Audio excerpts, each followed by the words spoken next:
गांव के विकास और बुनियादी ढांचे को मजबूत बनाने के लिए पिछले एक दशक से सरकार पुरजोर कोशिश में है। शिक्षा हो या चिकित्सा, गांव में रोजगार के अवसर हो या शुद्ध पेयजल की सुविधा, स्वच्छता और साफ सफाई हो अथवा आवास मुहैया कराने की बात, गांव के रास्ते के निर्माण की बात हो या फिर कृषि में सुधार का प्रयास, कुछ इन्हीं सवालों का जवाब पाने और विकास की जमीनी हकीकत जानने के लिए हम चलते हैं सुल्तानपुर जनपद के विकास खंड बल्दीराय की ग्राम पंचायत रैंचा में। और सबसे पहले हमने मुलाकात की गांव के प्रधान अरविंद यादव से, जिनके कंधे पर गांव के विकास की जिम्मेदारी है, और हमने उनसे पूछे कुछ सवाल। प्रधान जी, कंट्री लीडर न्यूज चैनल में आपका स्वागत है। और आप महात्मा गांधी के सपनों वाले भारत के गांव का प्रतिनिधित्व करते हैं, तो हमको थोड़ा जानकारी दीजिए कि आपने गांव के विकास के लिए अभी तक क्या किया है। मसलन शिक्षा को लेकर के है, गांव के रास्ते हैं और खाद्यान्न योजना है और जल संचयन को लेकर के है, तो इसमें क्या आपका योगदान रहा है। तो आवास लगभग आपने कितना दिया है? आवास हमारे यहाँ 65-70 आवास जो है बनवाए गए हैं। अच्छा, 65-70, ये आपके कार्यकाल की? जी जी जी। और ये इंटरलॉकिंग वगैरह कितना लगभग? इंटरलॉकिंग करीब 800 मीटर इंटरलॉकिंग हमारे गांव से कराई जा चुकी है। अच्छा, स्वच्छता को लेकर के भारत सरकार काफी जो है वो प्रयासरत रही है और साफ सफाई को लेकर के जो है काफी फोकस रहा गवर्नमेंट का, तो उसमें नाली निर्माण लगभग कितना आपने किया है? हमारे यहाँ नाली निर्माण 600 मीटर बनाई गई नाली। 600 मीटर पक्की नाली? जी जी। और विद्यालय आपके यहाँ कितने हैं? विद्यालय, प्राथमिक विद्यालय 2 है हमारे यहाँ। अच्छा, जिसमें शौचालय की व्यवस्था जी और सब बनवा दी है। तो शौचालय लगभग कितने होंगे आपके यहाँ? आपका गांव ओडीएफ है? जी जी जी, ओडीएफ। अब खुले में शौच हमारे यहाँ ओडीएफ है। ओडीएफ आपका गांव हो चुका है। इधर प्रवासी मजदूर भी लॉकडाउन के दौरान आए रहे होंगे, तो क्या इनको भी रोजगार देने का आपने प्रयास किया? जी, उनको बहुत रोजगार दिया गया। करीब 200 मजदूर डेली लगते थे हमारे, 200-250 मजदूर जी। उनके द्वारा जो है सड़कों का निर्माण कराया गया नरेगा के तहत। अच्छा अच्छा, उनको रोजगार दिया गया। ये वृद्धावस्था पेंशन या पेंशन योजना के तहत जो है किस कैटेगरी की कितनी पेंशन आपने लगभग अपने प्रयास से किया होगा? हमारे यहाँ मैं अपने कार्यकाल में 23 विधवा पेंशन बनवाया हूँ। करीब 80 जो है वृद्धा पेंशन है जी, और 12-13 जो है विकलांग पेंशन।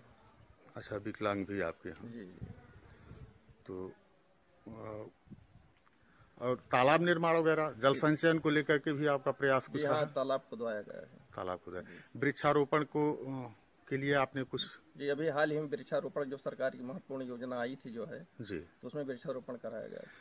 चलिए ठीक है। प्रधान जी, आपका कार्यकाल लगभग पूरा होने वाला है, तो हो सकता है कि कुछ कार्य ऐसे रहे हों जो आपने सोचा रहा हो और समय न मिला हो, तो आगे आपकी क्या योजना है? यदि आपको जनता फिर मौका देती है तो आप क्या सोच रखे हैं कि किस तरह से गांव का विकास? अभी जो जिस समय मैं प्रधान बना था उस समय जो है अभी सारी योजनाएं हमारे यहाँ नहीं लागू हो पाई हैं जी। कई जगह कुछ काम अधूरे पड़े हुए, कुछ छूट चुके हैं जी। आने वाले भविष्य में जो है अगर पुनः हम जी पब्लिक जो है अवसर लाती है तब उसको हम पूरा कराने की जो है हम करते हैं। इधर एक कोविड-19 महामारी आई और उसमें गांव को जागरूक करने के लिए ग्रामीणों को आपने क्या प्रयास किया? हमने पूरी गांव में मास्क बंटवाए, सैनिटाइजर छिड़काव करवाया गया और हर जगह जो है व्यवस्था करवाई गई। हमने मुलाकात गांव के ग्रामीणों से भी की और सवालों के साथ जानने का प्रयास किया कि क्या उन्हें योजनाओं का लाभ मिल पा रहा है अथवा नहीं। क्या नाम है भैया आपका? गौरव सिंह। गौरव जी। गौरव जी, हमको जानकारी दीजिए। भारत सरकार गांव के विकास को लेकर के पूरी तरह से प्रतिबद्ध है जी। और गांव के विकास के लिए तमाम योजनाएं भी चलाई जा रही है, मसलन शिक्षा को लेकर के है जी। और रोजगार को लेकर के है, गांव के जो रास्ते हैं उनको लेकर के है। तो क्या आपको लग रहा है कि ग्राम पंचायतों में ये जो विकास की योजनाएं हैं इनका क्रियान्वयन पारदर्शी ढंग से हो पा रहा है? जी जरूर पारदर्शी ढंग से हो पा रहा है। जैसे कि हमारे भी लॉकडाउन में ही काफ़ी इसका उदाहरण हमको मिलता है। जैसे गरीब कल्याण योजना के तहत काफ़ी प्रवासी मजदूरों को हमारे यहाँ रोजगार दिया गया और जिसके तहत ग्रामीण विकास में भी काफ़ी योगदान हुआ, जिनके तहत सड़कें बनाई गई, नालियों का विकास किया गया और तालाब खुदवाए गए आज, जिससे ग्रामीणों को काफ़ी इससे लाभ पहुँचा है। अच्छा, इधर युवाओं को लेकर के भी सरकार काफी फोकस कर रही है, तो आपको लग रहा है कि युवा का भविष्य जो है वो उसको लेकर के भी सरकार चिंतित है और उससे एक नया रास्ता आपको निकलता दिखाई पड़ रहा है? जी जरूर, सरकार ने काफ़ी योजनाएं लाई हैं जिनका या नई भर्तियां निकालने का काम शुरू किया है और लॉकडाउन में स्ट्रीट वेंडर्स को 10,000 रुपये ऋण देने का प्रावधान किया था, जो कि काफ़ी हमारे यहाँ जो छोटे मोटे दुकानदार हैं उनको लाभ मिला है और छोटे मोटे जो दुकानदार जिनको 2.5 लाख तक ऋण देने की व्यवस्था की गई है, जिनकी आर्थिक स्थिति अच्छी नहीं है। और रोजगार में काफ़ी नई भर्तियां निकाली जा रही हैं इस टाइम पे, जैसे कि कृषि के क्षेत्र में हो गई और आर्मी के क्षेत्र में भी हो गई हैं, जिनसे युवाओं को अपने सपने पूरे करने का एक नया मौका मिल रहा है। Very good. अब आते हैं हम आपकी ग्राम पंचायत में, और आपके यहाँ प्रधान जी कौन हैं? जी हमारे यहाँ के प्रधान श्री अरविंद यादव जी हैं। तो इनका लगभग कार्यकाल जो था वो अब पूरा होने वाला है, तो इन्होंने जो कुछ भी वादा किया था, तो आपको लगता है कि ये अपने वादे पर खरे उतरे हैं? जी जरूर, इन्होंने काफी, जब पंचायत का चुनाव हुआ था तब उस टाइम पे हमारे गांव की काफी जर्जर हालत थी, जैसे कि अभी आपने भ्रमण किया है, और गांव में काफी सड़कों का विकास नहीं हो पाया था पिछले ग्राम पंचायत में। तो जिन सड़कों का विकास हुआ है, नालियों का विकास हुआ है, शौचालय बनाए गए हैं, 60 से 70 कॉलोनियों का आवंटन किया गया है। अभी फिलहाल और कॉलोनियों का आवंटन किया जाना बाकी है, जिनकी तरफ से सरकार अभी पैसा देने के का योजना बना रही है। और सोलर पैनल का विकास किया गया है, शौचालयों का निर्माण किया गया है, सार्वजनिक शौचालय का निर्माण किया गया है, जिससे गरीबों को काफ़ी मदद मिली है और राशन प्रणाली में भी काफ़ी सुधार आया है पहले की अपेक्षा। तो इससे ग्रामीण वासियों को काफ़ी लाभ मिला है और ग्राम पंचायत का काम और पारदर्शी ढंग से हो और योजनाएं सरकार की तरफ से चलाई जाएं, जिससे कि ग्राम वासियों को ज़्यादा से ज़्यादा लाभ पहुंच सके। और क्या नाम है भैया आपका? रामनाथ मिश्रा। रामनाथ मिश्रा जी। रामनाथ जी, ये बताइए कि सरकार जो है वो गांव के विकास के लिए तमाम योजनाएं चला रही है, मतलब शिक्षा को लेकर के है, साफ सफाई को लेकर के है, शौचालय को लेकर के है, गांव के जो रास्ते हैं उनको उनके निर्माण के लिए भी तमाम योजनाएं चला रही है। क्या आपको लग रहा है कि ग्राम पंचायत में जो सरकार की योजनाएं हैं इनका क्रियान्वयन पारदर्शी ढंग से हो रहा है? क्रियान्वयन पारदर्शी ढंग से हो रहा है। खंजा लग गए हैं। अच्छा, नाली बन गई है आपके गांव में। ये शौचालय ये आप लाभार्थी हैं? तो ये ग्राम पंचायत की तरफ से बनवाया गया है। चलिए ठीक है। और आपको कैसा लग रहा है कि आपके यहाँ के जो प्रधान हैं और इनका कार्य जो पिछला 4 साल गुजरा, इसमें आपको लग रहा है कि कार्य इनका संतोषजनक है? संतोषजनक।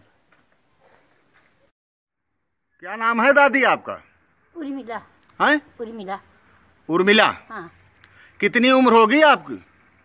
60 साल हो गए भैया। अच्छा। हाँ। तो पेंशन मिलती है आपको? हाँ। अच्छा, बराबर मिलती है? हाँ बराबर मिलती है। और राशन वगैरह भी मिलता है? हाँ राशन मिला था।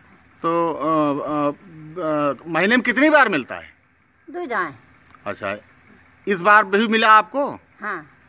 फ्री भी मिलता है कि सब पैसा देना पड़ता है? नहीं, पहले फ्री मिलता रहा। हाँ। अब की 3-4 दाएं से 35 किलो मिला था लड़के पे। अच्छा। तो पैसा मिला था। हाँ। देख पाता है। हाँ, हाँ। अब आज फ्री मिला है। आज फ्री। हाँ। चीनी भी मिली है? हाँ, 3 किलो चीनी मिली। 1 किलो चना, 10 किलो चावल, 15 किलो गेहूँ।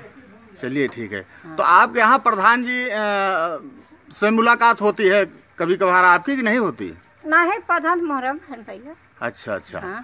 तो प्रधान जी कुछ काम भी कर रहे हैं? हाँ, प्रधान करत भैया। गांव में आपके कुछ नाली खड़ंजा आपको लग रहा है कि? सब करा है भैया। अच्छा, गांव का विकास हो रहा है? हाँ, सब करते हैं भैया। क्या नाम है भैया आपका? मेरा नाम इंद्रभान मिश्रा, ग्राम सभा रैंचा का निवासी हूँ मैं। अच्छा, तो मिश्रा जी एक जानकारी हमको दीजिए जी कि सरकार जो है गांव के विकास को लेकर के और पुरजोर कोशिश कर रही है, गांव के विकास के लिए तमाम योजनाएं भी चलाई जा रही हैं। क्या आपको लगता है कि विकास की योजनाएं जो हैं वो पारदर्शी ढंग से आपके ग्राम पंचायत में चल पा रही हैं? नहीं चल पा रही हैं। इसका कारण क्या है? इसका कारण ये केवल कागज में काम दिखाते हैं कि काम हो गया जी, जमीनी स्तर पे कोई भी कार्य दिखाई नहीं पड़ता। जी जी। तो हम सरकार से ये निवेदन करना चाहेंगे कि अगर सरकार इस प्रकार की कोई योजना लाती है, कोई काम लाता है, तो वो सीधे जिस प्रकार से अभी कोरोना के अंतर्गत जो भी सहायता राशि नागरिकों को देने के लिए सरकार ने फैसला लिया, तो डायरेक्ट नागरिकों के खाते में भेजा। उसी प्रकार से इसमें माध्यम तो बनाना ही पड़ेगा, लेकिन माध्यम इस प्रकार से बनाए कि लाभार्थी जो है, जो भी राशि यानी है, जो भी कार्य के लिए पैसा आना है, तो वो डायरेक्ट जो है लाभार्थी के अकाउंट में, लाभार्थी के खाते